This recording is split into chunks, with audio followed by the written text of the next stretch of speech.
سامعین سے گزارش کی جاتی ہے کہ ہمارے دونوں چینلز کے پلیٹ فارم سے جتنی بھی آڈیو بکس کی ریکارڈنگ کمپلیٹ ہو چکی ہے اسے خود بھی سنیں اور زیادہ سے زیادہ شیئر کرنے کی کوشش کریں، اور ہمارے سوشل میڈیا پلیٹ فارم کے لنکس ڈسکرپشن میں دیے گئے ہیں۔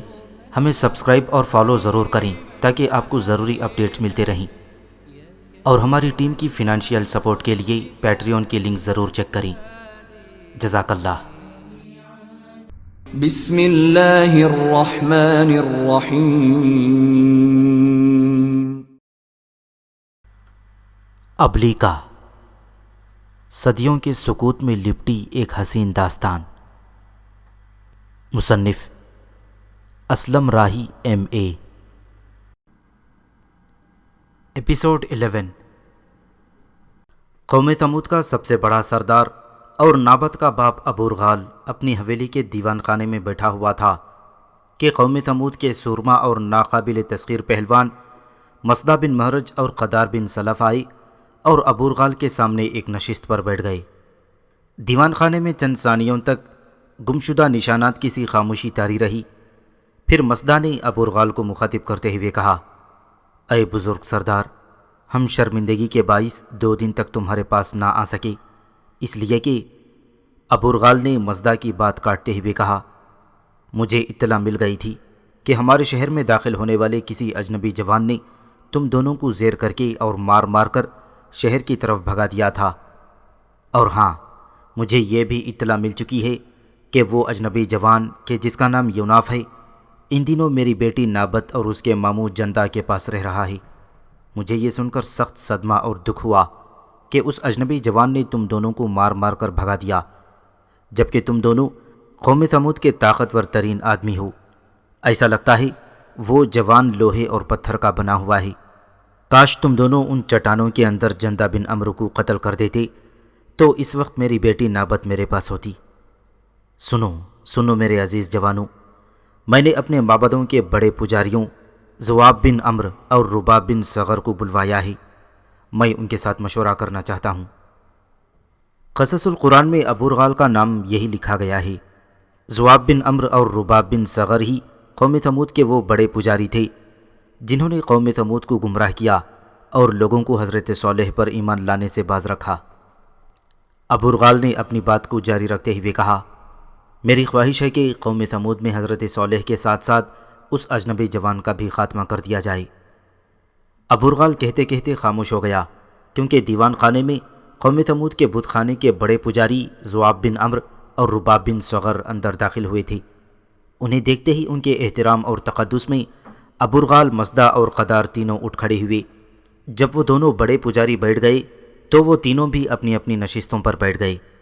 پھر ابورغال نے دونوں پجاریوں کو مخاطب کرتے ہوئے کہا، پہلے ہماری قوم میں صالح کی صورت میں صرف ایک ہی مصیبت اور دشواری تھی کہ وہ ہمارے آبائی بتوں اور رسم و رواج کو جھٹلا کر صرف ایک خدا کی عبادت کرنے کو کہتا ہے، لیکن اب قوم ثمود پر ایک اور ابتلا اور مصیبت آن پڑی ہے، اور وہ ایک اجنبی جوان یوناف ہے، اور اس اجنبی جوان نے مصدع اور قدار دونوں کو مار مار کر شکست خوردہ کر دیا تھا۔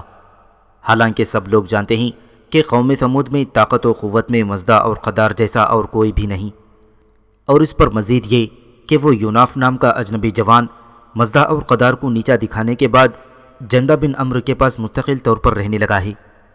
ذرا رک کر نابت کے باپ ابورغال نے پھر کہا، اے مقدس پجاریوں، تم دونوں بے مثل ساحر بھی ہو۔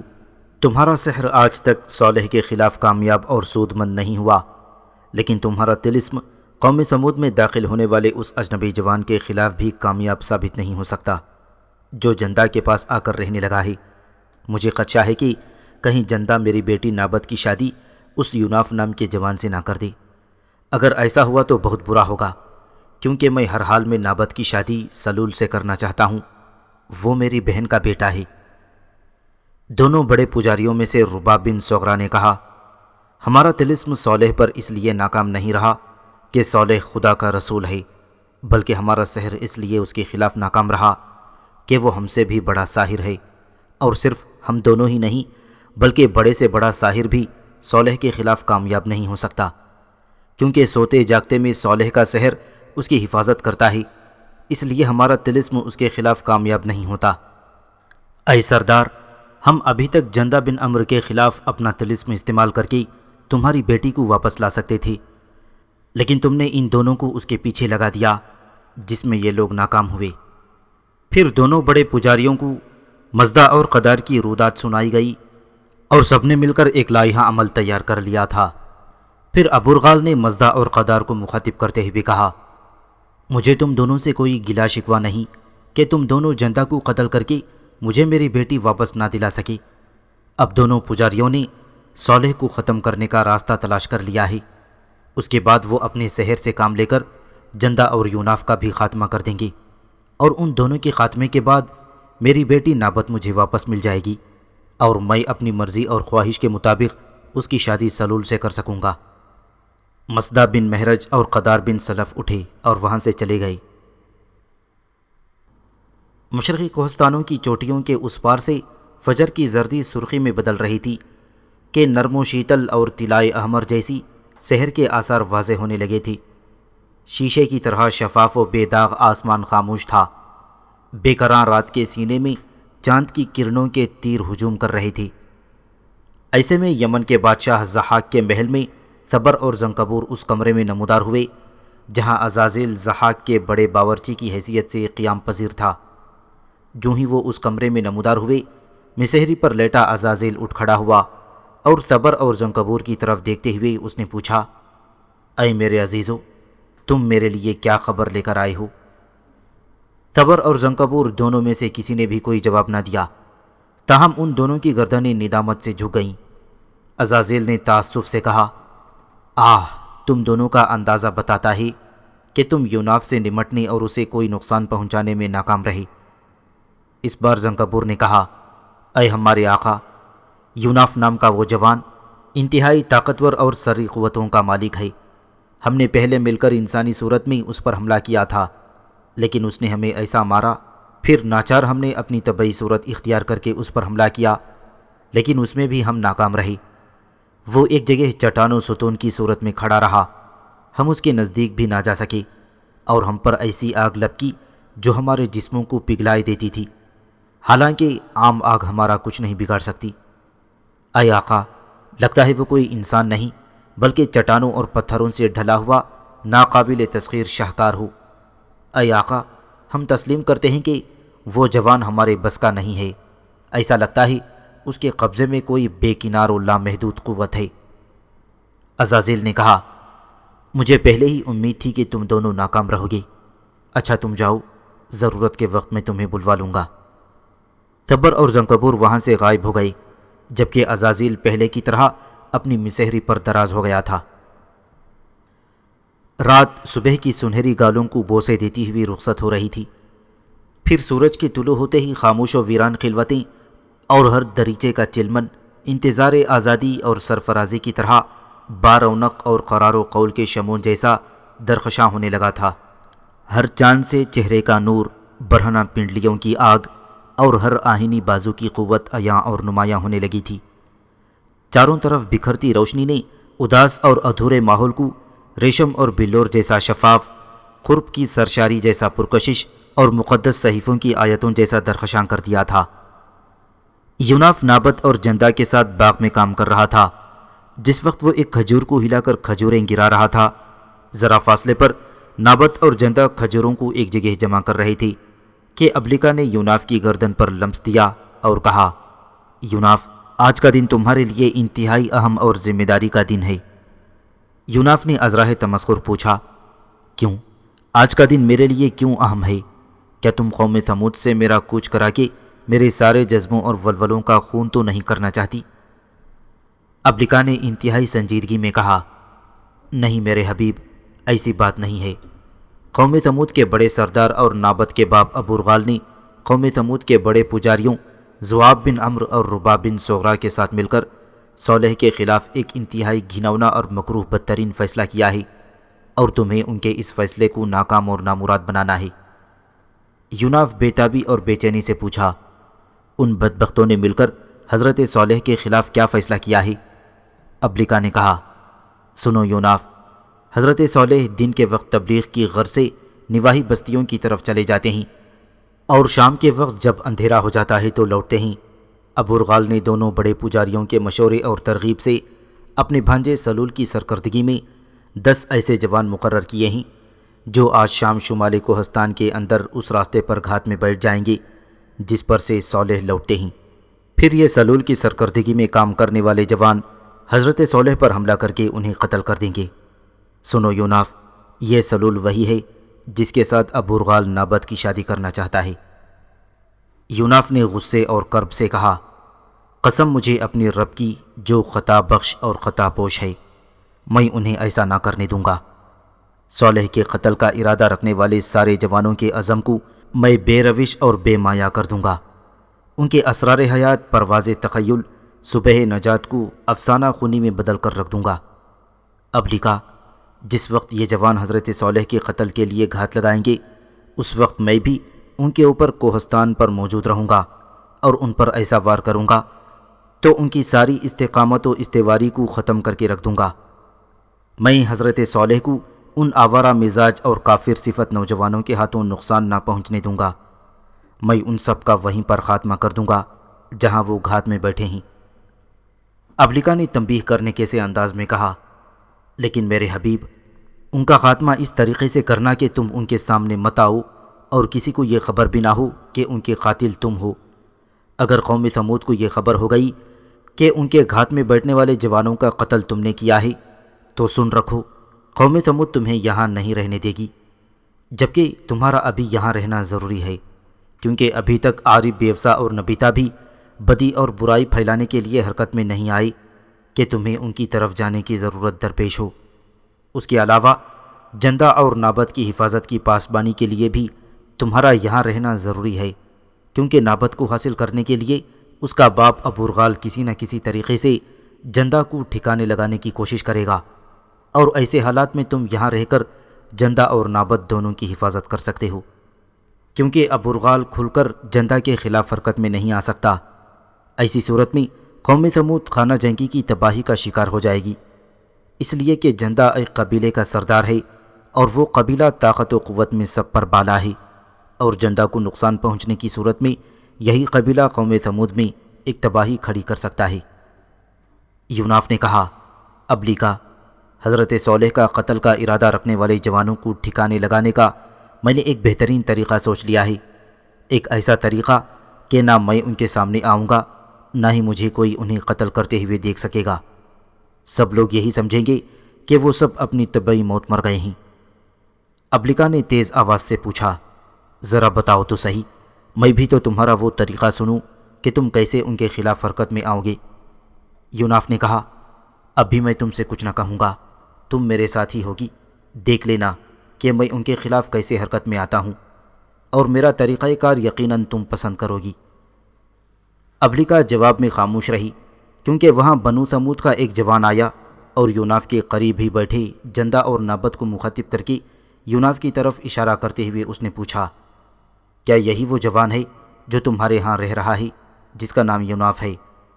جندہ بن عمرو نے اس جوان کی طرف دیکھتے ہوئے روبدار آواز میں جواب دیا، ہاں یہی وہ جوان ہے جس کا نام یوناف ہے اور جو ہمارے ہاں رہتا ہے، پر تم کیوں اس قدر دلچسپی سے اس کے متعلق پوچھ رہے ہو؟ اس جوان نے کہا، اے ابن عمرو، اس جوان کو نابت کے باپ ابوالغال نے اپنی حویلی میں بلوایا ہے۔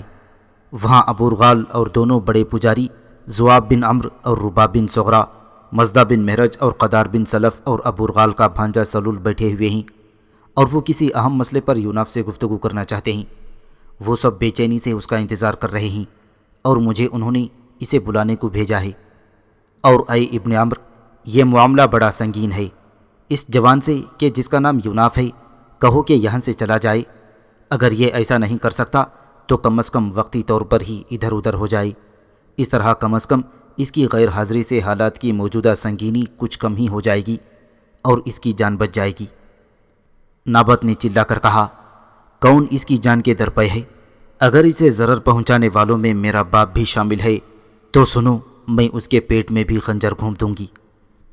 اس جوان نے منت کرنے کے سے انداز میں کہا، اے بنت ابوالغال، آہستہ بولو، اگر کسی کو خبر ہو گئی کہ میں نے تم لوگوں سے اصل حالات کہہ دیے ہیں تو مجھ غریب کی کھڑے کھڑے چمڑی ادھیڑ دی جائے گی۔ جندہ نے پیار سے اس جوان کو اپنی طرف بلوایا۔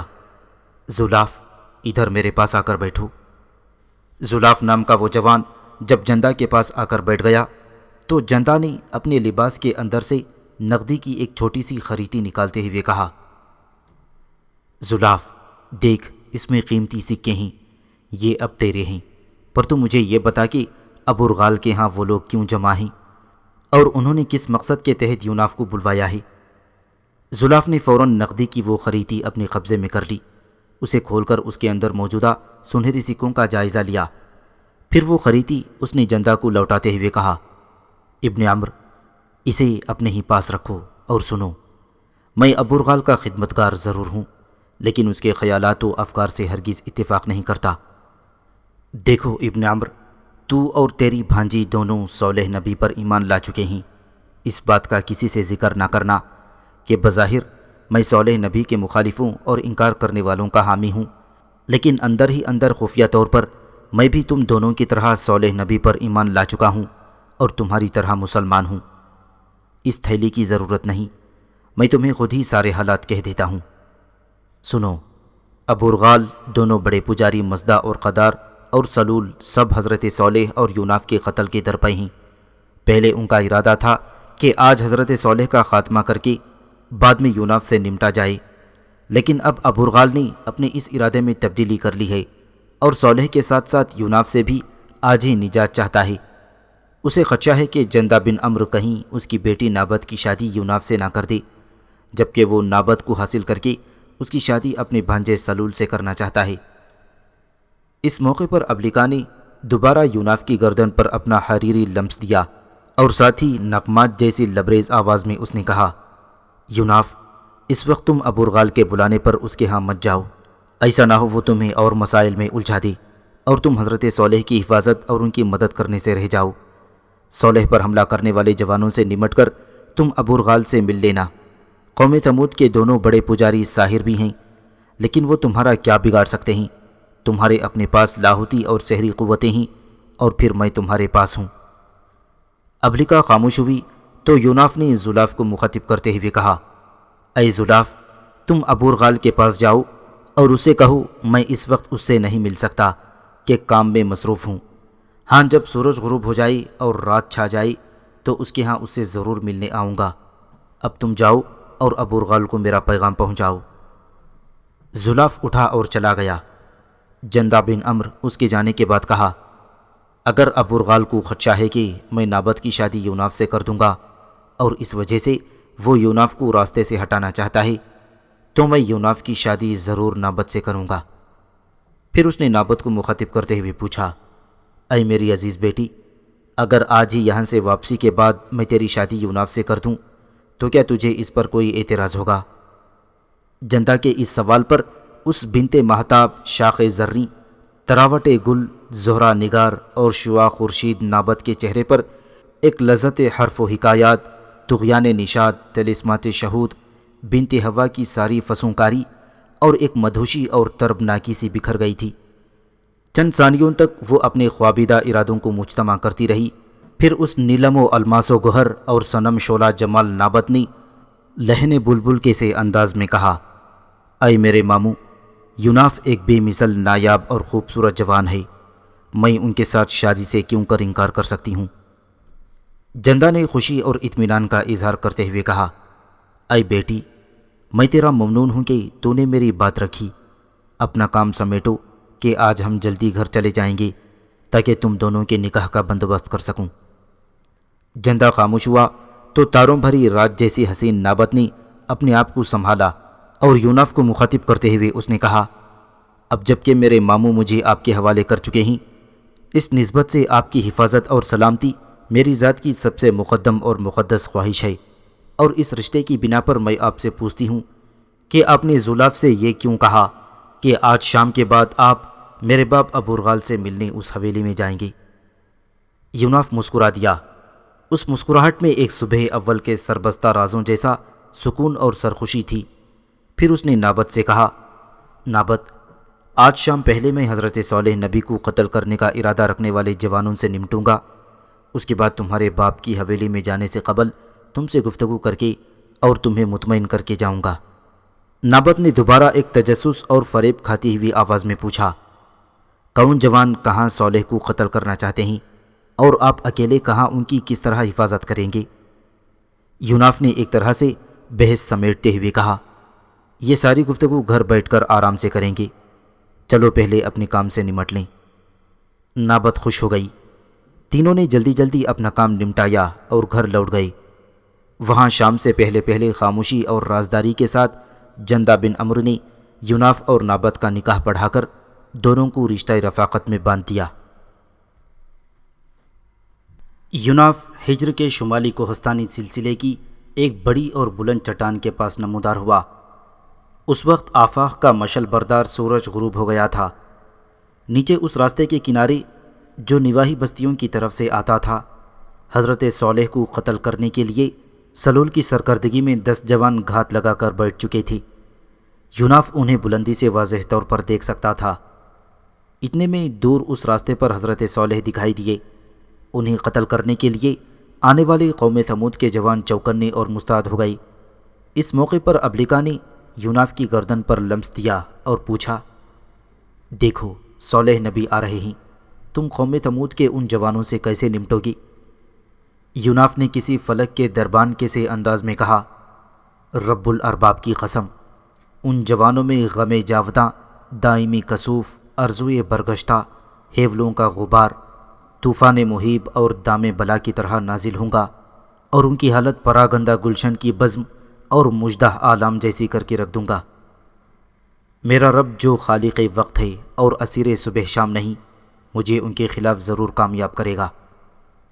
پھر یوناف کسی باد باراں کے طوفان، کثیف دھویں اور کسی سروش غیبی کی طرح حرکت میں آیا، اور جس بہت بڑی چٹان کے پاس وہ کھڑا تھا اسے ایک سعی پیہم اور عزم جوان کے ساتھ اٹھا کر اس نے گھات میں بیٹھے قوم ثمود کے جوانوں پر پھینک دیا۔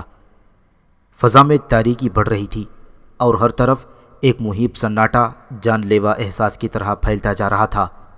ہر طرف خاموشی تھی۔ پھر پتھر گرنے کی آواز بلند ہوئی اور بس۔ یوناف نے بلندی سے جو بڑی چٹان اٹھا کر گرائی تھی، قوم ثمود کے سارے جوان اس چٹان تلے دب کر مر گئے تھے۔ پھر یوناف اس کوہستان کی بلندی سے غائب ہو گیا اور حضرت صالح وہاں سے محفوظ گزر کر شہر کی طرف چلے گئے۔ تھوڑی دیر کے بعد یوناف حویلی میں داخل ہوا۔ نابت اور جندہ بن عمرو پریشانی اور بے تابی سے اس کا انتظار کر رہے تھے۔ نابت بیچاری یوناف کے انتظار میں حرب و ضرب کے ہنگامہ جیسی بے چین اور پریشان ہو رہی تھی کہ اب وہ یوناف کی بیوی تھی۔ یوناف جو ہی ان کے پاس آیا، نابت نے اندھوناک سے لہجے میں پوچھا، آپ جس کام کے لیے گئے تھے اس کا کیا ہوا؟ یوناف نے کہا، نابت تم فکر مند نہ ہو، میں نے ان سب جوانوں کا خاتمہ کر دیا ہے جو صالح علیہ السلام کو قتل کرنے کا ارادہ رکھتے تھے۔ وہ گھات میں بیٹھے تھے کہ میں نے بلندی پر سے ان پر ایک بہت بڑی اور وزنی چٹان گرا دی، اور وہ سب اس چٹان تلے دب کر مر گئے۔ ان مرنے والوں میں تمہارا پھوپھی ذات بھی شامل ہے۔ تھوڑی دیر قبل تک یوناف کے انتظار میں خستہ اور شکستہ اور دلگیر و حزین اور مجبور و شناسہ دکھائی دینے والی نابت کی حالت یوناف کے اس انکشاف پر بالکل بدل گئی۔ اب وہ مسرت کے خزینوں جیسی خوش اور پرسکون تھی۔ نابت کو مخاطب کر کے یوناف نے پھر کہا، میں تمہارے باپ ابورغال سے مل کر ابھی آتا ہوں۔ نابت نے چونک کر کہا، وہاں جانے کی ضرورت نہیں ہے، جسے آپ سے کوئی کام ہوگا خود چل کر یہاں آئے گا۔ مجھے وہاں جانا ہوگا اس لیے کہ میں ان سے شام کے بعد آنے کا وعدہ کر چکا ہوں، اور اگر میں نے یہ وعدہ نہ کیا ہوتا تو میں ان کے اس بلاوے کو کوئی اہمیت نہ دیتا۔ یوناف نے صاف گوئی سے کام لیتے ہوئے نابت سے کہا۔ نابت نے جواب میں کہا، اگر آپ وہاں جانے پر بضد ہیں تو میں اور ماموں بھی آپ کے ساتھ چلیں گے۔ میں آپ کو اکیلا وہاں نہ جانے دوں گی، اس لیے کہ وہ سب آپ کے دشمن ہیں، اور آپ کو… نابت کہتے کہتے خاموش ہو گئی، کیونکہ حویلی کے صحن میں جلتی مشعلوں کی روشنی میں قوم ثمود کے دونوں بڑے پجاری اور ساحر ذؤاب بن عمرو اور رباب بن صغرا کے علاوہ 2 انتہائی حسین و جمیل لڑکیاں، اس کا باپ ابورغال اور مزدہ اور قدار داخل ہوئے تھی۔ جندہ نے یوناف اور نابت کی طرف دیکھتے ہوئے کہا، تم دونوں میاں بیوی آپس میں اب بحث و تکرار نہ کرو کہ نابت کا باپ ابورغال اپنے آدمیوں کے ساتھ یہیں آ گیا ہے۔ نابت میری بچی، تم دیوان خانے کا دروازہ کھولو کہ ان سب کو وہاں بٹھائیں اور دیکھیں کہ یہ یوناف سے کیا کہنا چاہتے ہیں۔ اچھا ہوا کہ یہ یہاں آ گئے اور یوناف ان کے ہاں جانے سے بچ گیا۔ نابت نے آگے بڑھ کر خوش طبعی سے اپنے باپ کا استقبال کیا، پھر صحن کے اندر جلتی ایک مشعل اٹھائی اور دیوان خانے کا دروازہ کھولا، اور پھر ہاتھ میں پکڑی ہوئی مشعل سے اس نے ان دونوں مشعلوں کو روشن کر دیا جو دیوان خانے کی دیواروں سے لٹک رہی تھیں۔ ابورغال اپنے ساتھیوں سمیت دیوان خانے میں آ کر بیٹھ گیا۔ یوناف اور جندہ بھی دیوان خانے میں داخل ہوئے تھے اور دونوں ابورغال کے ساتھ بیٹھ گئے۔ نابت نے ہاتھ میں پکڑی ہوئی مشعل باہر صحن میں ایک دیوار کے ساتھ لٹکا دی اور دوبارہ دیوان خانے میں آ کر یوناف کے ساتھ بیٹھ گئی۔ ابورغال نے اس کے وہاں بیٹھنے پر سخت لہجے میں اعتراض کرتے ہوئے کہا، نابت، یہ جوان کہ جس کا نام یوناف ہے نہ صرف قوم ثمود کے لیے اجنبی ہے بلکہ تمہارے لیے نامحرم بھی ہے، پھر تم کیوں اس کے ساتھ بیٹھ گئی ہو؟ وہاں سے اٹھ کر میرے پاس آ بیٹھو یا پھر اپنے ماموں کے ساتھ بیٹھ جاؤ۔ یوناف کے ساتھ یوں گھل مل کر اور بے باکی کے ساتھ تمہارا بیٹھنا مجھے ناگوار اور ذلت و رسوائی سا لگتا ہے۔ ابورغال کی گفتگو پر نابت کے لبوں پر مسکراہٹ سے بکھر گئی، پھر اس نے چھلکتی مینائے سحر اور قرمزی موجوں کے ابھرنے کے سے انداز میں اپنے باپ ابورغال کی طرف دیکھتے ہوئے کہا، اے میرے باپ، یہ جوان جن کا نام یوناف ہے میرے لیے اجنبی اور نامحرم نہیں ہیں۔ آج شام سے تھوڑی دیر قبل میرا ان سے نکاح ہو چکا ہے، اب میں ان کی بیوی اور یہ میرے شوہر ہیں، اور میں جب اور جیسے چاہوں ان کے ساتھ بیٹھ اٹھ سکتی ہوں۔ اپنی گفتگو ختم کرتے ہی نابت حرکت میں آئی۔ اس نے اپنے مرمری اور مرجان اور حریری جسم و پیکر کو سمیٹا اور یوناف کے ساتھ ایک طرح سے اور زیادہ قریب ہو کر بیٹھ گئی تھی۔ نابت سے یوناف کی شادی کا حال سن کر ابورغال کی حالت ظلمت قطع غم اور ہلاکت خیزی جیسے ہو گئی تھی۔ پھر اس نے کسی آسیب زدہ اور اندھوناک لہجے میں جندہ کی طرف دیکھتے ہوئے کہا، اے ابن عمرو، تو پیکر شر ہی شر ہے، تو نے میری بیٹی نابت کی شادی اس جوان سے میری اجازت کے بغیر کیسے اور کیوں کر دی؟ یاد رکھ، تیرے اس گھنونے فعل کا انجام بہت برا ہوگا۔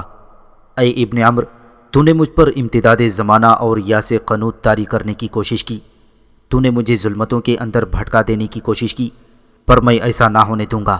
اس جوان کو ابھی اور اسی وقت یہاں میرے سامنے نابت کو چھوڑنا ہوگا۔ نابت نے اس بار ذرا سخت لہجے میں متانت سے کہا، اے میرے باپ، یہ شادی میرے ماموں کے دباؤ اور ایما پر نہیں ہوئی، بلکہ اس میں میری اپنی مرضی شامل ہے، اور کوئی بھی، خواہ وہ میرا باپ بھی کیوں نہ ہو، مجھے میرے شوہر سے علیحدہ ہونے پر مجبور نہیں کر سکتا۔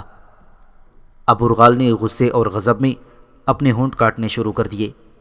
یوناف ابھی تک خاموش تھا، البتہ جندہ بن عمرو نے ابورغال کو مخاطب کر کے کہا، ابورغال، تم مجھے دھمکی دے رہے ہو؟ یاد رکھو، میری صرف ایک پکار پر میرے قبیلے کے لوگ اٹھ کھڑے ہوں گے، اور پھر میرے حریت پسند ساتھی تیری جہل نادانی کے خلاف قوم ثمود کے اندر خون کے تازہ نشانوں والا ایک طوفان کھڑا کر دیں گے۔ قبل اس کے کہ میں اپنے اہل قبیلے کو پکاروں، تم اپنے یہاں آنے کا مقصد کہو، اور یہ بھی بتاؤ کہ تم نے یوناف کو اپنی حویلی میں کیوں طلب کیا تھا۔ ابورغال نے اپنے آپ کو سنبھالا، اپنی آنکھوں سے برستی آگ اور اپنے بے قابو سانسوں پر قابو پاتے ہوئے اس نے کہا، میں یوناف سے کچھ کہنا چاہتا تھا، اس لیے میں نے اسے اپنی حویلی میں بلایا تھا۔ جب یہ نہیں آیا تو میں خود یہاں چلا آیا۔ میں یوناف سے کہنا چاہتا ہوں کہ میں اسے دو پیشکش کرتا ہوں، دونوں میں سے کسی کو مان کر ایک طرف ہو جائے۔ پہلی بات یہ ہے کہ یہ نابت کو چھوڑ کر فوراً قوم ثمود سے نکل جائے۔ اگر یہ ایسا نہ کرے تو میرے پاس ایک دوسری پیشکش بھی ہے۔ ابورغال رکا، پھر اس نے اپنے ساتھ آنے والی دونوں لڑکیوں کی طرف اشارہ کرتے ہوئے کہا، میری دوسری پیشکش یہ ہے کہ نابت کو چھوڑ کر یوناف ان دونوں لڑکیوں میں سے جس سے شادی کر لے، اگر چاہے تو دونوں سے کر لے، اور ان سے شادی کے بعد اگر چاہے تو یہاں سے چلا جائے، اگر چاہے تو ان کے ساتھ یہیں پرسکون زندگی بسر کرے۔ ان دونوں لڑکیوں کے نام قطع اور قبال ہیں، اور میری بیٹی نابت کے بعد یہ قوم ثمود کی سب سے حسین و جمیل لڑکیاں ہیں۔ یوناف نے پہلی بار ابورغال کو مخاطب کرتے ہوئے کہا، اے ابورغال، میں تمہاری دونوں ہی پیشکشیں پائے حقارت سے ٹھکراتا ہوں۔ نابت نے اپنی مرضی سے میرے ساتھ شادی کی ہے، اور میں اسے اس وقت تک نہیں چھوڑ سکتا جب تک نابت خود نہ ایسا چاہے۔ اس بار پجاری رباب بن صغرا نے خانہ بدوشوں کے سے غضبناک لہجے میں کہا، اگر تم نہ مانیں تو ہم ایسا زبردستی بھی کر سکتے ہیں۔ ہم ابھی تک جندہ بن عمرو کی وجہ سے خاموش اور غیر جانبدار ہیں، پر اب ایسا نہ ہوگا۔ اگر تم نے ہٹ دھرمی سے کام لیا تو ہم بھی زبردستی طاقت و قوت سے کام لیں گے۔ اور جان رکھو، میں اور میرا رفیق کار ذؤاب بن عمرو اپنے طلسم کے بلبوتے پر اب تک تم سے نمٹ سکتے تھے، لیکن میں نہ صرف جندہ بن عمرو کا مہمان سمجھتے ہوئے تمہارے ساتھ ایسا نہیں کیا، پر اب وقت آ گیا ہے کہ تمہارے ساتھ ٹیڑھے پن سے نمٹا جائے۔ یوناف کی حالت دل فگار و خراش ہو گئی تھی۔ اس نے تلاش و جستجو کے انداز میں انتہائی خونباری اور خصومت و عداوت سے رباب کی طرف دیکھتے ہوئے کہا، خدائے مستجیب کی قسم، اگر تم دونوں اپنے طلسم کے ساتھ میرے خلاف حرکت میں آئے تو سن رکھو اے منافقت کے وارثو، میں تم دونوں اور تمہارے فکر و نظر کے اسالیب کو شورش زدہ زنجیروں میں باندھ کر رکھ دوں گا۔ تم دونوں ذرا اپنے طلسم کو حرکت میں تو لاؤ، پھر میں دیکھوں کہ تمہارے سحر کی گہرائی اور اتھا کیسی ہے۔ رباب بن صغرا فوراً حرکت میں آیا۔ اپنی جگہ پر بیٹھے بیٹھے اس نے کوئی عمل کیا اور اپنی جگہ سے بلند ہو کر وہ فضا میں معلق ہو گیا۔ اسی طرح ذؤاب بن عمرو بھی اپنے طلسم کے بلبوتے پر فضا میں معلق ہو گیا تھا۔ اب ان دونوں نے فضا کے اندر حرکت کی۔ رباب یوناف کے عین سامنے اور ذؤاب اس کی پشت پر فضا میں بلند ہوتے ہوئے کافرانہ تمکنت سے بڑی بے باکی کے ساتھ قہقہے لگانے لگے تھے۔ ابوالرغال، مزدہ، قدار اور قطام اور قبال اپنے پجاریوں کی اس کامیاب حرکت پر مسکرا رہے تھے۔ دوسری طرف جندہ بن عمرو اور نابت کی حالت دور افتادہ پردیسیوں جیسی ہو گئی تھی۔ دونوں ہی پریشان کن اور اداس ہو گئے تھے، تاہم یوناف کے چہرے پر کسی قسم کے جذبات نہ تھے۔ وہ پہلے جیسا پرسکون تھا اور اپنی جگہ پر مضبوط چٹانوں کی صلابت اور مینار کی مانند خاموش اور کوئی اثر لیے بغیر بیٹھا ہوا تھا۔ نابت بیچاری پریشانی کے عالم میں بار بار کبھی فضا میں معلق قہقہے لگاتے ساحروں کی طرف اور کبھی یوناف کی طرف دیکھ رہی تھی۔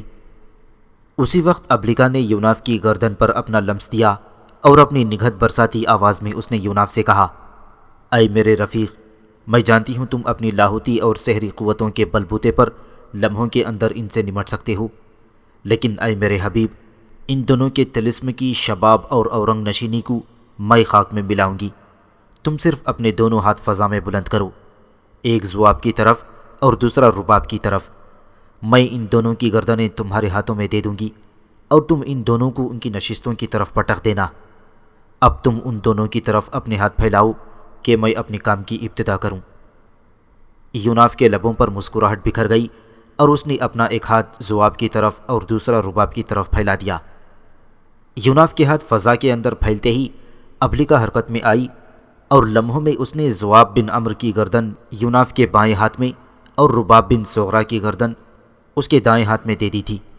یوناف نے دونوں کے سر آپس میں پوری طرح ٹکرائے اور پھر اس نے ان دونوں کو بڑی سختی کے ساتھ ان کی نشستوں پر پٹک دیا۔ ساتھ ہی اس نے ان دونوں پجاریوں کی طرف دیکھتے ہوئے زہر آلود لہجے میں کہا، اے دشمنان بدنہاد، اگر تم دونوں نے اپنے طلسم و سحر کی بنا پر اور زیادہ پھیلنے اور بڑھنے کی کوشش کی تو میں تم دونوں کی ناک میں نکیل ڈال کر تمہیں اونٹ کی مار ماروں گا۔ سن رکھو، میں طلسم اور ایسے تمام دیگر علوم سے خوب آگاہی رکھتا ہوں۔ مجھ میں اتنی سکت ہے کہ یہیں بیٹھے بیٹھے تم دونوں کے احساس بیداری کو تمام کر دوں۔ اے باطل پرستو، اگر تم دونوں نے ابوالرغال کی حمایت میں مجھ سے، نابت سے یا جندہ بن عمرو سے ٹکرانے کی کوشش کی تو میں خشک چوب کی طرح تمہاری تراوٹ نفس کو خشک کر کے رکھ دوں گا اور ظفر مندی کے سارے حوصلوں کی تکمیل کاری کو پت جھڑ کی رت جیسا کر دوں گا۔ اب تم سب لوگ اٹھو اور یہاں سے دفع ہو جاؤ، ورنہ میں تم سب کے بیٹھے بٹھائے روحیں فنا کر کے رکھ دوں گا۔ ابوالرغال، مزدہ بن مہرج، قدار بن سلف، دونوں پجاریوں اور دونوں لڑکیاں اٹھ کر باہر نکل گئے۔ شفق صبح ختم ہو گئی تھی۔ ستر پوش اور مہربان رات کی جگہ سورج مشرق سے طلوع ہو کر زمین کے برہنہ سینے پر اور عریاں ساخ کو رومان سے لبریز حیرت انگیز انسانوں کی طرح روشن و نمایاں کرنے لگا تھا۔ سورج کی کرنیں اپنے سولنی ہونٹوں پر پرکیف تبسم بکھرتے ہر شے کو گلے لگاتی پریشان لمحوں کے فروغ کی طرح پھیلنے بکھرنے لگی تھی۔ یوناف، جندہ بن عمرو اور نابت اپنے باغات میں کام کرنے کو جا رہے تھے کہ شہر کے وسطی حصے میں وہ تینوں اس جگہ رک گئے جہاں قوم ثمود نے چٹانوں کو تراش تراش کر اپنے پرہیبت بت بنا رکھے تھے۔ حضرت صالح علیہ الصلاۃ والسلام ان بتوں سے ملحقہ اسی چٹان پر کھڑے ہو کر وعظ کر رہے تھے جہاں وہ اکثر کھڑے ہوتے تھے۔ وہ تینوں بھی کھڑے ہو کر حضرت صالح کو سننے لگے، جبکہ ان کا ریوڑ آگے بڑھ گیا۔ حضرت صالح کہہ رہے تھے، اے میری قوم، شرک 4 قسم کے ہیں جن میں تم لوگ مبتلا ہو۔ پہلا شرک خدا کی ذات میں شرک ہے، اور وہ اسی طرح کہ تم لوگ خداوند کے جوہر الوہیت میں اپنے ان بتوں کو بھی حقدار قرار دیتے ہو اور اپنے سرداروں اور حکمرانوں کو جنس الہی کے افراد قرار دیتے ہو۔ یہ سب شرک فی ذات ہے۔ تمہارا دوسرا شرک خداوند کی صفات میں شرک ہے۔ خدائی صفات جیسی کہ وہ خدا کے لیے ہیں، ویسے ہی ان کو یا ان میں سے کسی ایک صفت کو تم اپنے بتوں اور پجاریوں کے لیے قرار دیتے ہو، اور تم لوگ یہ سمجھتے ہو کہ تمہارے پجاریوں پر غیب کی ساری حقیقتیں روشن ہیں، یا یہ کہ یہ تمہارے اپنے تراشے ہوئے بت سب کچھ سنتے ہیں اور دیکھتے ہیں، یا یہ کہ تمہارے پجاری اور یہ بت تمام کمزوریوں سے بالکل بے خطا ہیں، حالانکہ تمہارے پجاری صرف ساحر ہیں، اس کے علاوہ کچھ نہیں، اور نہ ان کے پاس کچھ ہے۔ تمہارا تیسرا شرک خداوند کے اختیارات میں شرک ہے۔ خدا ہونے کی حیثیت سے جو اختیارات صرف اللہ کے لیے خاص ہیں، ان کو یا ان میں سے کسی ایک کو تم لوگ اپنے بتوں اور پجاریوں کے لیے تسلیم کرتے ہو۔ مثلا فوق الفطرت طریقے سے نفع نقصان پہنچانا، حاجت روائی، دستگیری، دعاؤں کا سننا، قسمتوں کا بنانا اور بگاڑنا، نیز حرام و حلال اور جائز و ناجائز حدود کا تعین تم اپنے بتوں اور پجاریوں سے منسوب کرتے ہو۔ سن رکھو، یہ سب خداوند کے مخصوص اختیارات ہیں، اور ان میں سے کسی کو بھی غیر اللہ کے لیے تسلیم کر کے تم خدا کے اختیارات میں شرک کے مجرم ٹھہرتے ہو۔ تمہارا چوتھا شرک خدا کے حقوق میں شرک ہے۔ بندوں پر جو خدا کے مخصوص حقوق ہیں، ان میں سے مثلا رکوع اور سجود، دست بستہ قیام، آستانہ بوسی، شکر نعمت، اعتراف برتری اور ایسی دیگر صورتیں جو اللہ کے حقوق میں سے ہیں، ان میں سے تم لوگ اپنے بتوں اور ساحر پجاریوں کو شریک ٹھہراتے ہو۔ یہ اللہ کا حق ہے کہ اس کی غیر مشروط اطاعت کی جائے، لیکن تم لوگ ان بتوں کی اطاعت کا جو ابھی تم اپنی گردنوں میں ڈالتے ہو، یہ خدا کے حقوق میں شرک ہے۔ اے میری قوم کے لوگوں، میں تمہارے پاس پیغام لانے والا معتبر ہوں، سو ڈرو اللہ سے اور میرا کہا مانو، اور میں تم سے اس کا کوئی بدلہ نہیں مانگتا۔ میرا بدلہ تو اس جہان کے پالنے والے کے پاس ہے۔ اور وہ وقت یاد کرو جب خدا نے تمہیں قوم عاد کے بعد ان کا جانشین بنایا، اور اس زمین میں تمہیں اس طرح بسایا کہ تم پہاڑوں کو تراش کر اپنے گھر بنا لیتے ہو۔ یہ اسی کا تم پر احسان ہے، پس اللہ کی نعمتوں کو یاد کرو اور ملک میں سرکشی کرتے ہوئے خرابی نہ پھیلاؤ۔ اے میری قوم کے لوگوں، ان بتوں کی پوجا ترک کر دو اور صرف ایک خدا کی عبادت کرو جو سب کا خالق ہے۔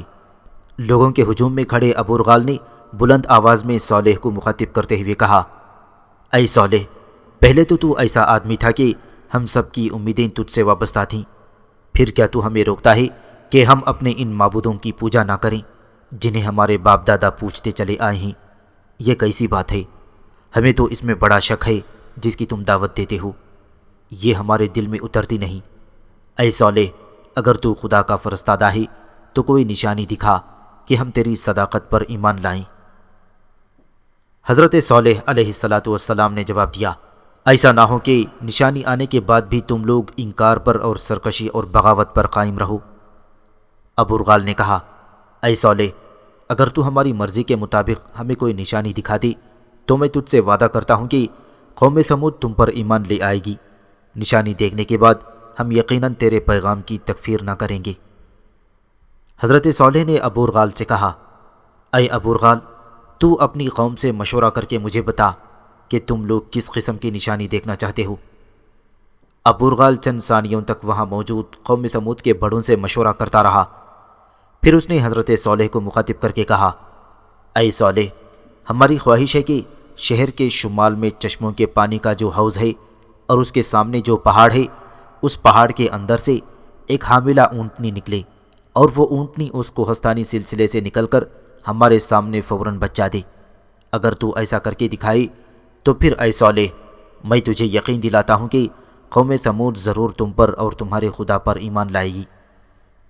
حضرت صالح دعائیا انداز میں ہاتھ اٹھائے آسمان کی طرف دیکھتے ہوئے دعا کرتے رہے، پھر انہوں نے کہا، اے ابورغال، میں تم لوگوں کے لیے ایسا کرنے کو تیار ہوں۔ تم قوم کے لوگوں کو اپنے ساتھ لو اور اس پہاڑ کے پاس لے چلو۔ میں اپنے رب کے حکم سے تم لوگوں کے لیے اس سنگلاخ چٹان کے اندر سے ایک گابھن اونٹنی نکالتا ہوں جو باہر آ کر تم لوگوں کی آنکھوں کے سامنے بچہ دے۔ ابورغال نے فوراً اپنے قریب کھڑے چند جوانوں سے کہا، شہر میں منادی کرا دو کہ سب لوگ شہر کے شمال میں جمع ہوں کہ وہاں صالح ہماری فرمائش پر کوہستان کی چٹانوں سے حاملہ اونٹنی نکالیں گے۔ وہ جوان شہر میں منادی کرنے کے لیے بھاگتے ہوئے ادھر ادھر پھیل گئے۔ تھوڑی دیر بعد قوم ثمود کے لوگ شہر کے شمالی حصے میں ہاؤس کے پاس کوہستانی سلسلے کے سامنے جمع ہو گئے۔ وہاں کھڑے ہو کر حضرت صالح نے بارگاہ الہی میں دعا کی، اور اسی وقت سامنے والی پہاڑ کی ایک سخت اور سنگلاخ چٹان پھٹی اور اس میں سے ایک حاملہ اونٹنی نمودار ہو کر باہر نکلی اور اس نے سب کے سامنے بچہ دیا۔ اس موقع پر حضرت صالح علیہ السلام نے اپنی قوم سے مخاطب ہو کر کہا، اے میری قوم، یہ نشانی میرے خدا کی طرف سے تمہاری طلب کردہ ہے۔ یہ اونٹنی خدا کی اونٹنی ہے، اور خدا کا یہ فیصلہ ہے کہ پانی کی باری مقرر ہو۔ پانی کے حوض سے ایک دن اس اونٹنی کے پانی پینے کی باری ہوگی، اور دوسرے دن ساری قوم اور اس کے چوپائیوں کے پانی پینے کی باری ہوگی۔ اور خبردار، اس اونٹنی کو کوئی گزند اور اذیت نہ پہنچے، اور اسے کھلا چرنے دو جہاں چرتی ہے۔ اس موقع پر قوم ثمود کے پجاری رباب بن صغرا نے بلند آواز میں چلاتے ہوئے کہا، اے صالح، ہم جانتے ہیں کہ تم بہت بڑے ساحر ہو۔ اس چٹان کے پھٹ کر اس کے اندر سے اونٹنی نکالنا کچھ بھی نہیں، یہ تو تمہاری طرف سے صریحاً ایک جادو ہے، اس لیے ہم تم پر ایمان لانے والے نہیں۔ اگر ہم تمہارے اس سحر کی وجہ سے اپنے ان بتوں کی پرستش کو کیوں ترک کر دیں؟ آخر ہم تمہارے اس سحر کی وجہ سے اپنے ان بتوں کی پرستش کو کیوں ترک کر دیں جن کی پرستش ہم سے پہلے ہمارے آبا و اجداد بھی کرتے آئے ہیں؟ حضرت صالح علیہ السلام نے فرمایا، اے میری بدبخت قوم، گو تم یہ حیرت زدہ معجزہ دیکھ کر بھی ایمان نہیں لائے، نہ لائے، پر یہ دستور جاری رکھنا کہ پانی کی باری ایک روز ناقہ کی اور ایک روز تم لوگوں کی ہوگی، اور تمام قوم اس کے دودھ سے فائدہ اٹھائے گی۔ اور اگر تم لوگوں نے اللہ کی اس ناقہ کو نقصان پہنچایا تو تم پر نہ ٹلنے والا عذاب نازل ہوگا، اس لیے کہ یہ معجزہ دیکھنے کے بعد تم لوگوں پر حجت تمام ہو چکی ہے۔ اب جو اللہ کے خلاف تم لوگوں نے بغاوت کی، سزا تمہیں دردناک عذاب کی صورت میں مل سکتی ہے۔ پھر حضرت صالح وہاں سے چلے گئے۔ یوناف، نابت اور جندہ بھی اپنے باغات کی طرف چل دیے۔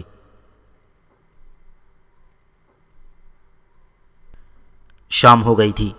یمن کا بادشاہ ضحاک اپنی بیوی نبیتا کے ساتھ مسند پر بیٹھا کھانا کھا رہا تھا۔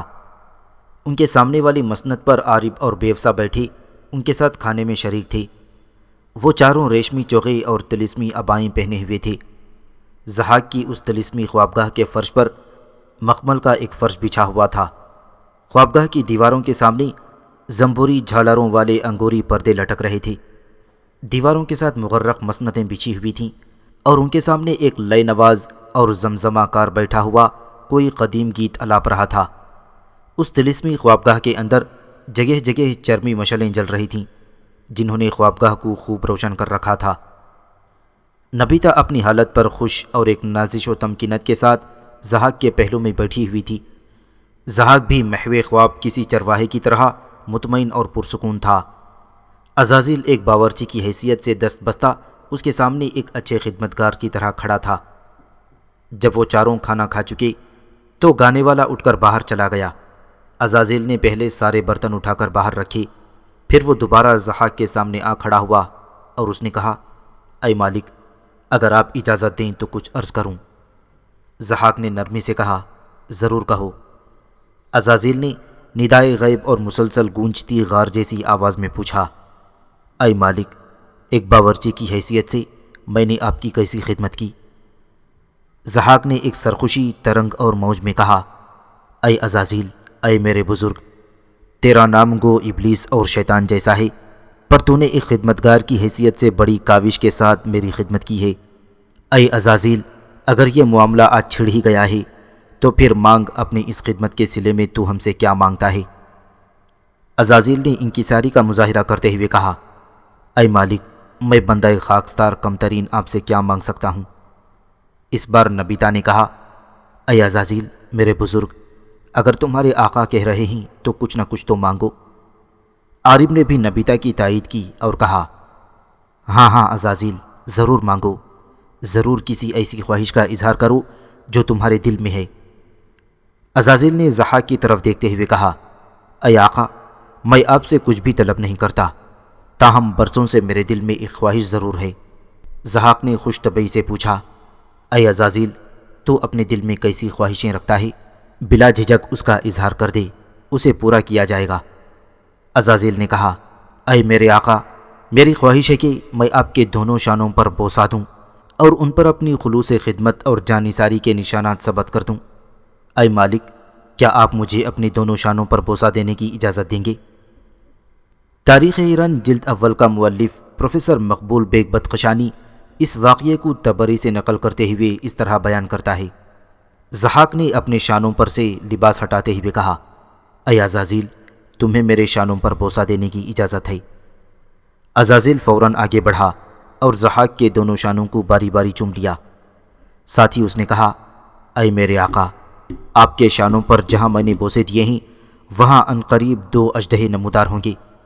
جب یہ اژدہے خوب لمبے اور اونچے اور بلند ہو جائیں اور آپ کے لیے تکلیف کا باعث بنے تو انہیں کاٹ دیا کرنا، اور اگر ان اژدہوں کے کاٹنے سے اژدہوں کی اذیت جاتی رہی اور ان کے کاٹنے سے آنے والے زخموں کی تکلیف بڑھ جائے تو شمالی ایران میں اگبتانہ میں قوم مات کی سلطنت پر حملہ کر دینا۔ یہی تمہاری قسمت میں لکھا ہے، ایسا ہو کر رہے گا، اور یہی ان اژدہوں اور ان کے باعث آنے والے زخموں کا علاج ہے۔ عزازیل کی اس گفتگو پر ضحاک کے چہرے پر رشک و حسد، کدورت و طیش، کینہ اور بغض اور جذبات و رقابت جیسے آثار نمودار ہو گئے۔ اس کی آنکھوں میں متضاد جذبے رقص کرنے لگے تھے۔ وہ غصے کی حالت میں عزازیل سے کچھ کہنا چاہتا تھا کہ عزازیل انتہائی برق رفتاری سے پیچھے ہٹا اور وہاں سے غائب ہو گیا۔ ضحاک کے دونوں شانے جو ابھی تک برہنہ تھے وہاں کندھوں کے بیچ 2 اژدہے نمودار ہوئے اور اپنا پھن کھڑا کر کے ہوا کے اندر لہرانے لگے۔ اپنی یہ حیت و کیفیت دیکھ کر ضحاک تڑپ کر باہر نکل گیا، پر جب وہ اپنی خوابگاہ سے باہر آیا تو عزازیل وہاں نہیں تھا۔ ضحاک نے ادھر ادھر دیکھا مگر اسے ناکامی ہوئی کیونکہ عزازیل اسے چھوڑ کر جا چکا تھا۔ ناچار ضحاک اپنی جگہ پر آ بیٹھا۔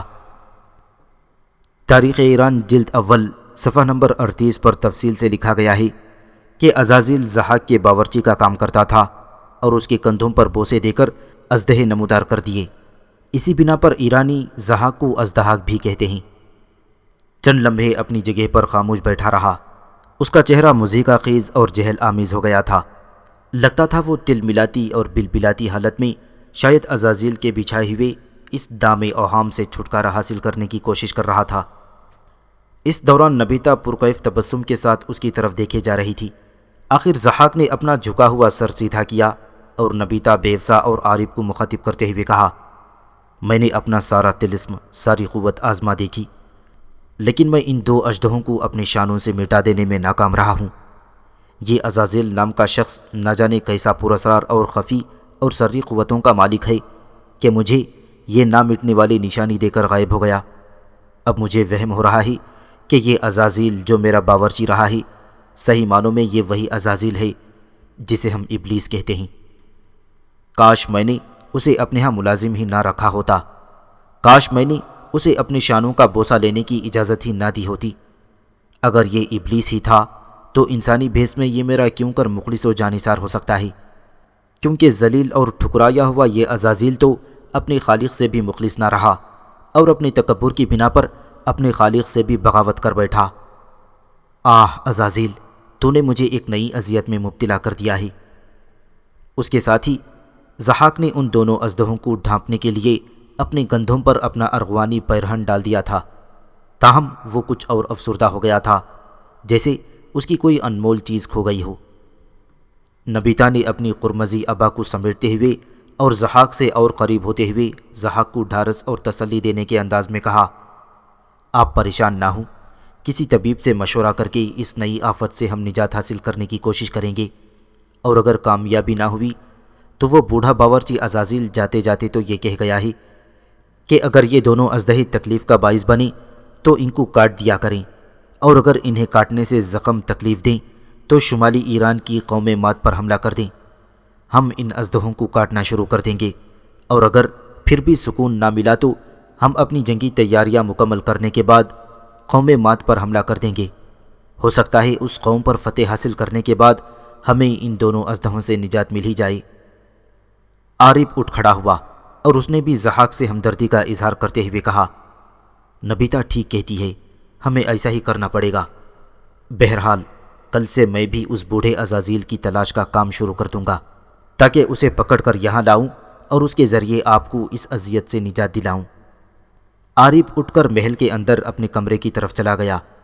بیوسا نے بھی ضحاک سے ہمدردی کا اظہار کیا اور وہ بھی اپنے کمرے کی طرف چلی گئی۔ ضحاک اور نبیتا بھی اپنی خوابگاہ میں آرام کرنے کی تیاریاں کرنے لگے۔